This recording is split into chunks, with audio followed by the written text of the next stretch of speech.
For today's episode, samahan niyo po akong pasyalan ang isa sa pinakamakasaysayang lugar dito sa Tarlac. Ito po ang Capas National Shrine. Ito ay itinayo bilang alaala sa mga sundalong naghirap at nasawi sa Bataan Death March noong ikalawang digmaang pandaigdig.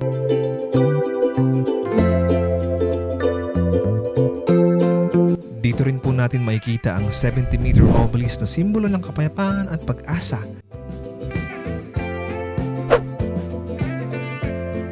Isang paalaala na hindi na dapat maulit ang digmaan.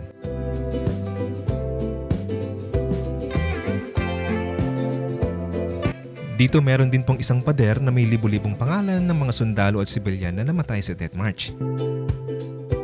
Makikita rin po natin dito ang isang lumang boxcar na ginamit ng mga Hapon para isakay ang mga biyag sa digmaan. Samahan niyo po ako sa isang simple pero makasaysayang paglalakbay. Aray ko po. Ganda ng tanawin guys, oh. Grabe. Let's go!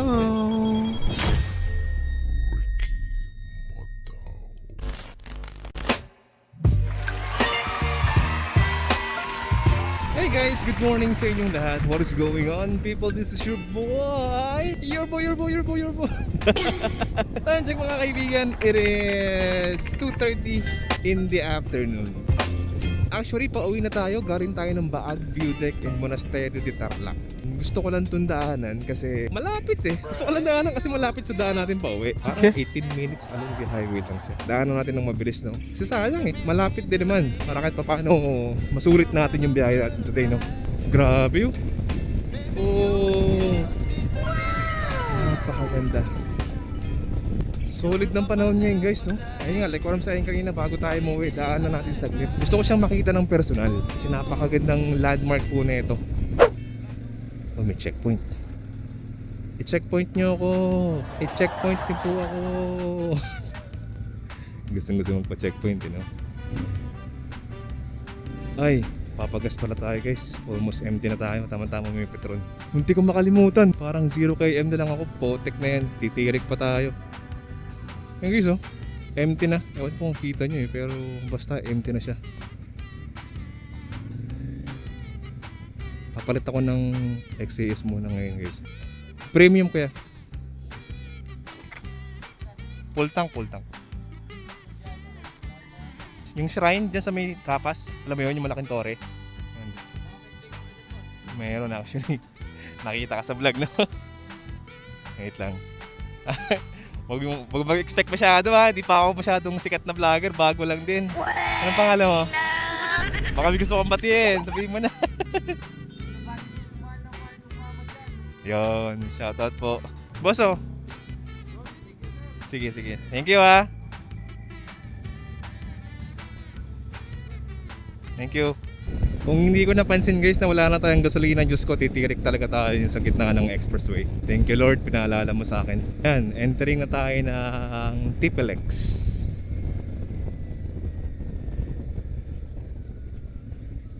Come on, gumana ka. Alright. Ganda ng tanawin guys, oh, grabe.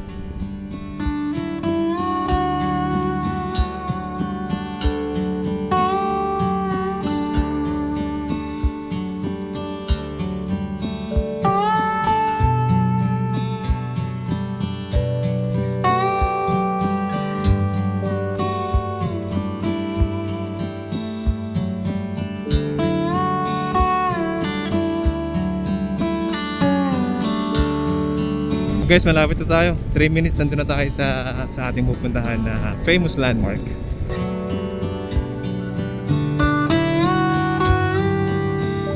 Capas National Shrine.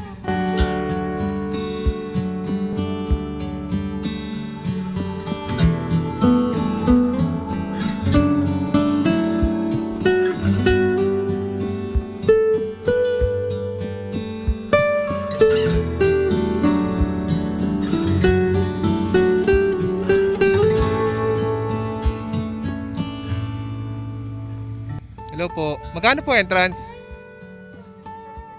50, sige. Ang ganda ng tower, oh. Dito guys, makikita nyo, alagang-alaga yung lugar. Tingnan nyo naman yung mga puno. Oh. So itong Kapas National Shrine guys, no, itinayo siya personally to commemorate or to give pagpupugay doon sa mga taong lumaban at nagdepensa sa bansa. No. May connection din to sa mga namatay dun sa Bataan Death March. Bukod sa it's a park, it's to commemorate the people who fight for our freedom. Knock! English yarn. Pero yun nga, very very rich yung kanyang history, no. Ganda ng forest, oh. Halatang tinanim siya, oh. Kita mo, pantay na pantay yung space sa gitna. Hindi siya basta tumubo, no? Talagang inalagaan to, talagang plinano yung paggawa sa kanya. Ito, what's this? Oh, sabi ko na eh. Ayun, no, Bataan Death March. Silipin ko lang guys, gusto kong makita bago tayo mag-ikot-ikot. Galing naman eh ito. Death March, kilometer 108.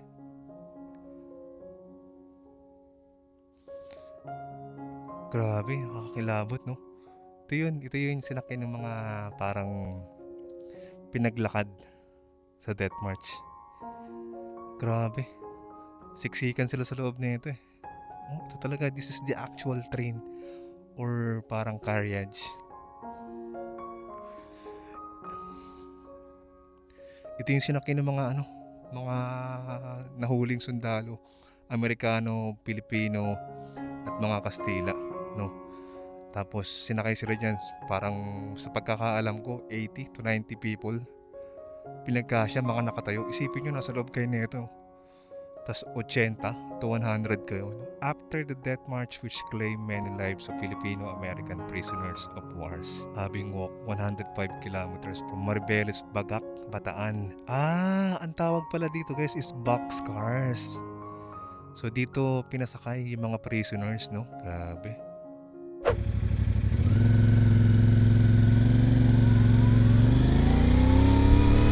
Ito pala yung parking area niya guys, oh. Ito yung parking area nila.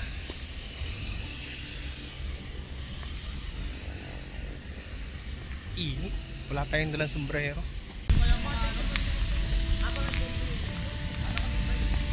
Kasi kung napapansin nyo, may mga nakasulat na pangalan dito.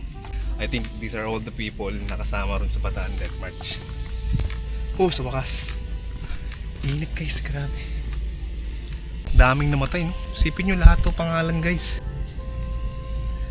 Lahat yan pangalan ng mga taong namatay nung Death March. Yan. Dami. Libo-libo guys. Ganun din ang ginawa ng gobyerno. Nakuha nila lahat ng pangalan tapos inimprint dito. Yung tower. There's the tower. Init lang guys eh.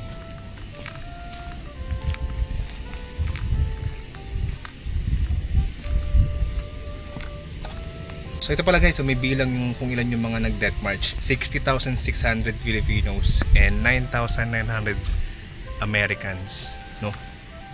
Dami din.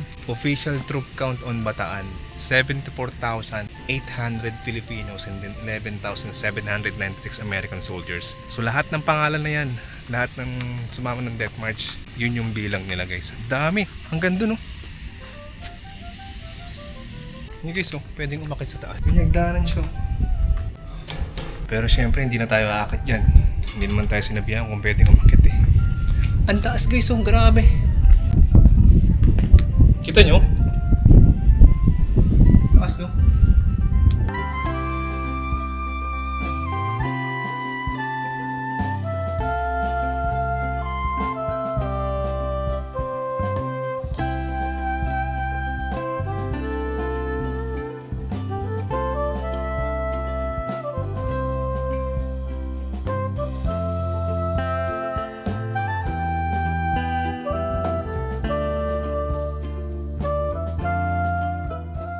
Ang tawag pala dito guys is yung obelisk. Pinakang landmark niya nito Kapas National Shrine.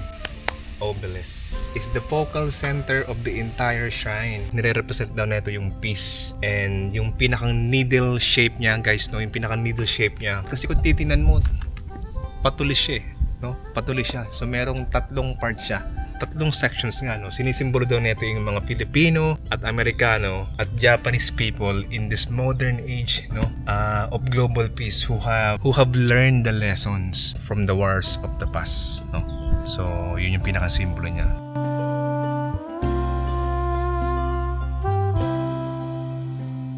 Sarap saan mag-ikot-ikot kaso ang init eh. Hindi ko kayang init guys. Sorry na. Ano kaya meron dito?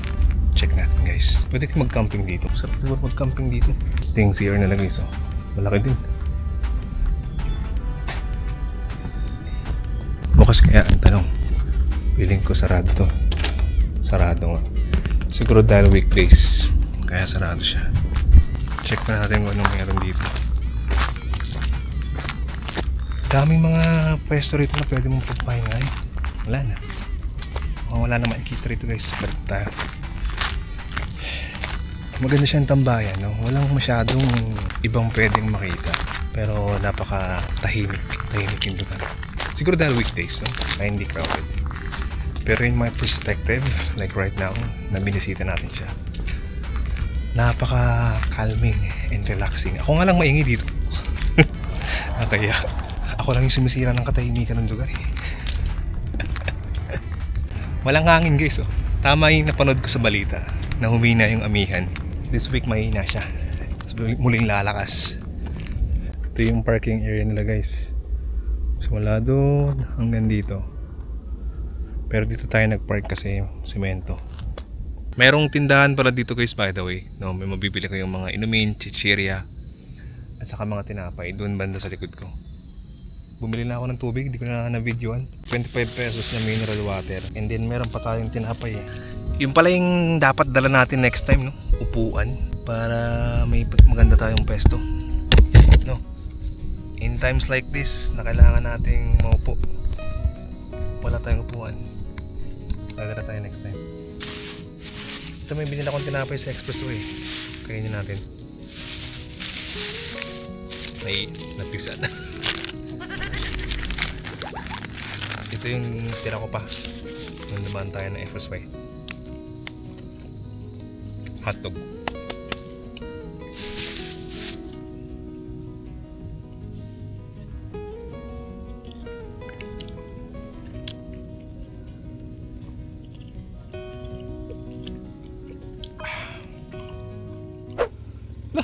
Parang ang bigat. Neutral naman ako. Ba't to ba? Pataas ba to? Bigat. Wait nga guys. Nakaharang ba? Ay! Inapalat ako guys. Oh no! Daling gulong natin guys. Wala pa naman akong tools dito. May sumabit na ba to? Zipper? Guys oh. Aray ko po. Susi guys.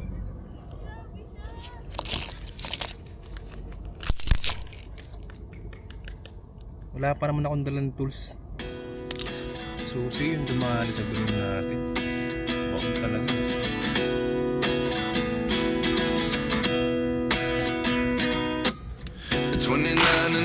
Okay, dito pa tayo sa Kapas Tarlac. Nakahanap tayo ng vulcanizing kay Boss Louie. Tinitira na yung gulong natin. Nakakabit na niya.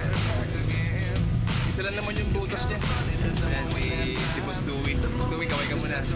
Tingin mo na, iyak. Tapos iningatan yung mag sa atin pre, hindi nagkaskasan.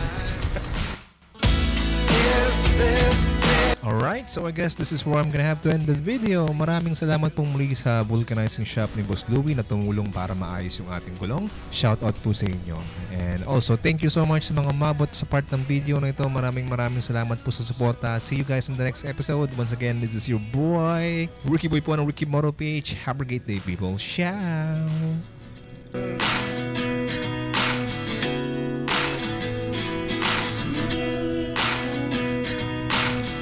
Life lessons come one in a dozen.